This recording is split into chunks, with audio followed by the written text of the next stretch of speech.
I've always believed in live and let live. I own a 14-acre ranch on the outskirts of a rapidly growing suburb in Texas, where my family's been raising horses and chickens for decades. The place was peaceful, quiet, until a new housing development popped up next door. The developer built a luxury subdivision called Willow Creek Estates. That's when the problems started. Initially, things were fine. I shared a private access road with the developer. It cut across my land and connected directly to the main road. They had permission to use it for construction trucks during the early stages, and I didn't mind. But after the HOA took over, things took a turn. About 8 months after the subdivision filled in, the HOA started acting like they owned the place. One morning, I went out to check my fences and found a bright red chain and padlock on my ranch gate. A shiny HOA sign was zip-tied to it, "Private road. No access without HOA approval." I was stunned. That gate had been on my property for 30 years.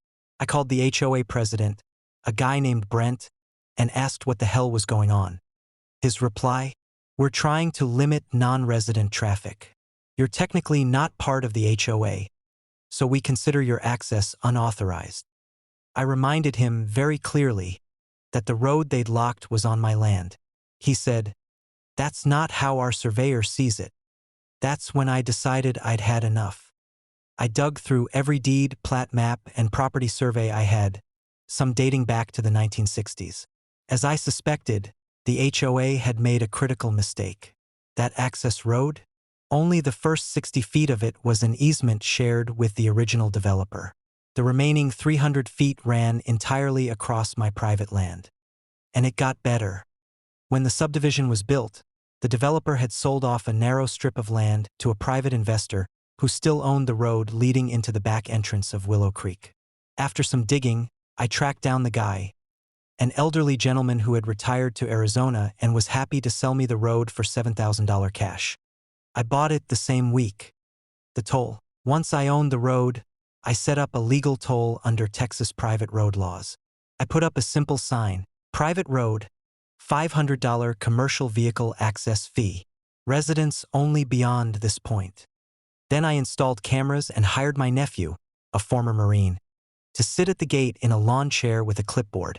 Every truck, landscaping, plumbing, roofing, delivery got documented. I sent invoices directly to the HOA. Within a week, Brent called livid.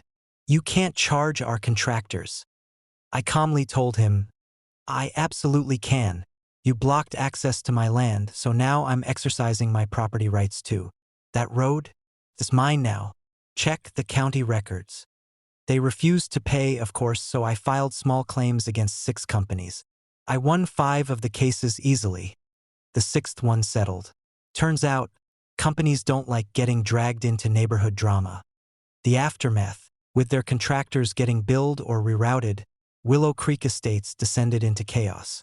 Trash piled up. Landscaping died. One of the residents tried to mow the community lawn himself and hit a sprinkler line. After 2 months of this, the HOA caved.